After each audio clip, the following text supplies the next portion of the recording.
கர்த்தருக்கு சோத்திரம்.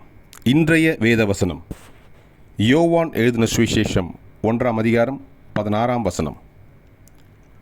அவருடைய பரிபூரணத்தினால் நாம் எல்லோரும் கிருபையின் மேல் கிருபை பெற்றோம்.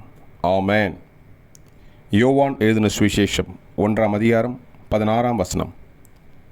அவருடைய பரிபூரணத்தினால் நாம் எல்லோரும் கிருபை மேல் கிருபை பெற்றோம். ஆமென். யோவான் 1:16. கர்த்தர் உங்களை ஆசீர்வதிப்பாராக, உங்களோடு கூட இருப்பாராக. ஆமென்.